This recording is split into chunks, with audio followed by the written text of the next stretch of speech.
गुरुमुखो, जो सत्पुरुषों के वचन हैं, महापुरुषों की जो वाणी उपदेश कर रही है, इस पर विचार करना है। महापुरुष कह रहे हैं कि भक्ति की प्राप्ति के लिए गुरुमति को धारण करने की जरूरत है।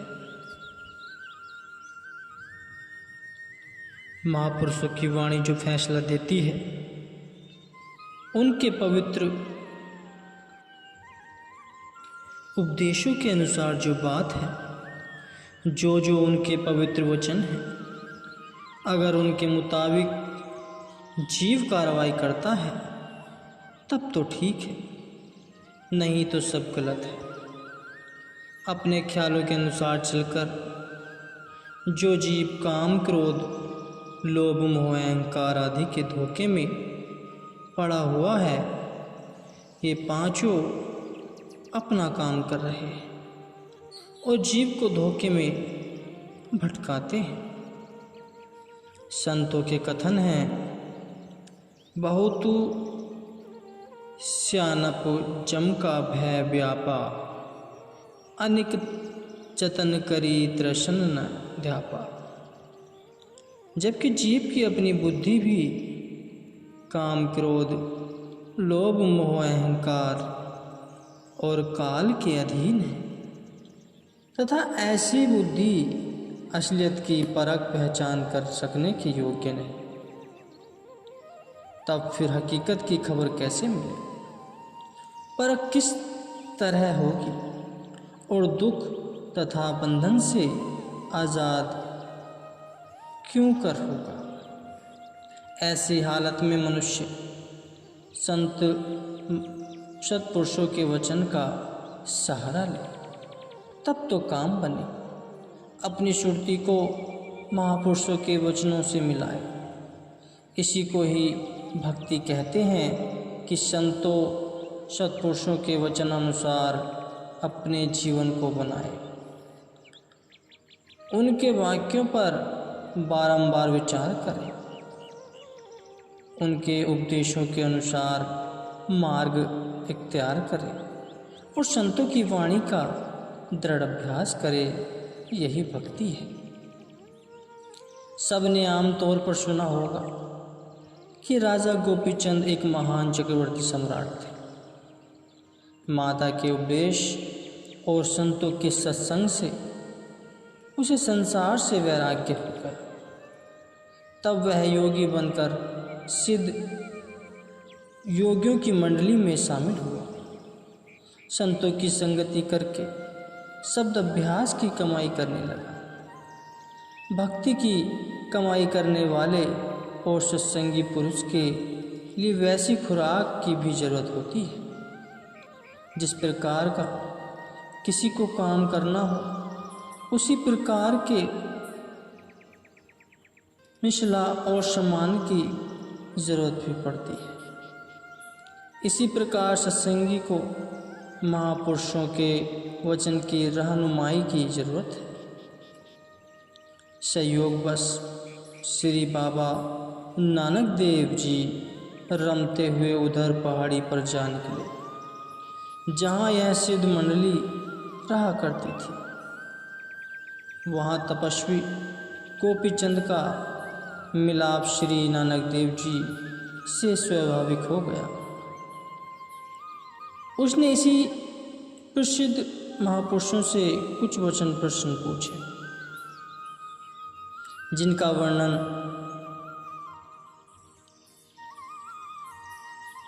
जन्म साखी में आया है। प्रश्न ये गोपीचंद जी के प्रश्न थे कि संसार में सच्चा ज्ञानी कौन है और सच्चा ध्यानी कौन है? तीर्थों का स्नान करने वाला किसे कहा जाना चाहिए?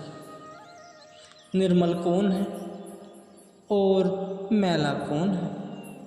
वह क्या वस्तु है जिसकी सहायता से जीव सत्मार्ग पर चल सकता है? ऊपर क्या चीज़ है और नीचे क्या है?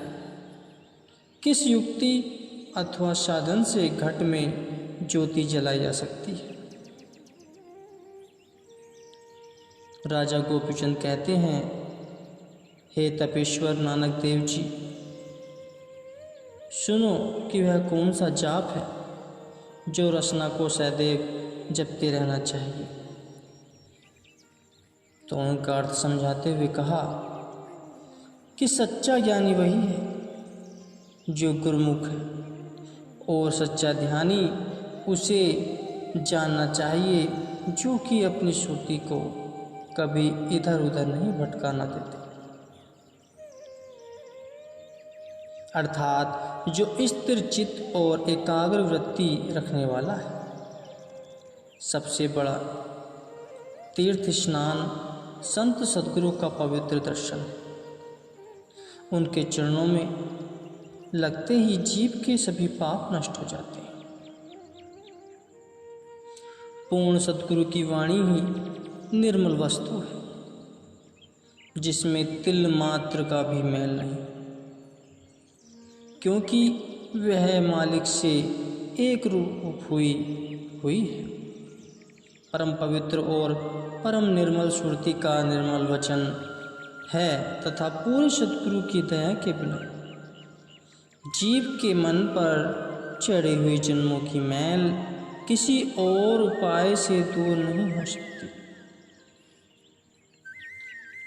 जो सद्गुरु का निर्मल वचन और पवित्र उपदेश है, उसे जो गुरुमुख दृढ़ करके मन में धारण कर लेता है और काम में लग जाता है, उसके वचन अनुसार अमली कमाई करने लगता है, वह सीधा धूर्धाम में जा पहुंचता है और कोई भी विघ्न या रुकावट उसका रास्ता नहीं रोक सकती। मालिक का हुक्म ही सबके ऊपर है और वही सबके नीचे भी है। जो कोई हुक्म की पहचान कर लेता है, अर्थात मालिक की मौज को पहचान कर उसमें राजी रहता है, उसके घट में ज्योति प्रकाश मान हो जाती है। श्री बाबा नानक साहेब जी फरमाते हैं, हे गोपीचंद, जिस जाप से मोह माया के सभी बंधन कट जाते हैं, वही सच्चा जाप है जो कि रसना को सदा जपना चाहिए। ये तो हर शख्स कहता है कि मेरे समान विवेक और ज्ञानी किसी का नहीं, मगर महापुरुष बतलाते हैं कि ज्ञानी सो जो गुरुमुख होवे। गुरुमुख कौन है? जो गुरु के वचनों के अनुसार चलता है सो गुरुमुख है। उसी को ही सच्चा ज्ञानी जानना चाहिए। कथनी ज्ञान किस काम का, जब तक कि उसमें अमल शामिल न हो। अमली कमाई करने वाला ही वास्तविक अर्थों में ज्ञानी हो सकता है। दूसरी बात, ध्यानी कौन है? जो सुरती को भटकने न दे। यदि ध्यान में बैठा है और ख्यालात कहीं के कहीं चक्कर काट रहे हैं, तो फिर वह क्या ध्यानी हुआ? इसको तो ध्यानी नहीं कहते। भजन अभ्यास के लिए बैठा है मगर ख्यालात बाहर जा रहे हैं, वृत्ति चंचल है और एकाग्रता नहीं है। उससे पूछा जाए कि भजन में आनंद मिला, उत्तर मिलता है कि नहीं। क्यों नहीं? भजन में आनंद आया इसलिए कि भजन करने वाला तो बाहर अपने विचार और अनेक वृत्तियों में चक्कर काट रहा है। भजन अभ्यास का यह उसूल है कि अभ्यास के समय पल पल में अपने ख्यालों की गहराई को जांचता रहे कि कहीं ख्यालात बाहर तो चक्कर नहीं लगा रहे। ज्योति का प्रकाश आनंद और सुख तो अपने अंदर मौजूद है, उसे कहीं बाहर से नहीं लाना है। अगर उसके प्रकट न होने का कारण केवल यही है कि मन बारंबार बाहरी दुनिया में दौड़ जाता है और अंतर में एकाग्र नहीं होने वाले पता, जरा मन एकाग्र हो तो फिर कितना आनंद और रस मिलता है। यह कुछ कहने की बात नहीं, इसलिए इसे रोक कर एकाग्र करना है। मन लोची बुराइयां गुरु शब्दी एहु मन होई। मन बार बार बुराई की तरफ जाता है, सांसारिक वासनाएं सताती, मगर उसे बार बार रोकना है। इसी का नाम ही तो अभ्यास है कि मन को बाहर की तरफ जाने से बारंबार रोककर अंतर में जमने की कोशिश की जाए। यही सच्चा ध्यान है कि पल पल में सुरती एकाग्र करता रहे, जांच करता रहे कि कहीं सुरती बाहर तो नहीं फैल रही। जो कोई भजन अभ्यास करता है तो उसके मन की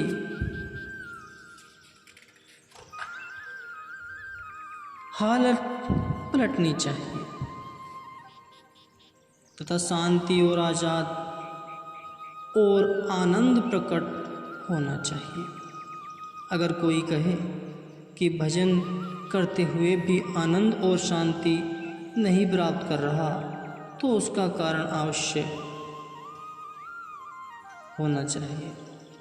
यह तो कभी हो ही नहीं सकता कि लोहा पारस से छू जाए और सोना न बने।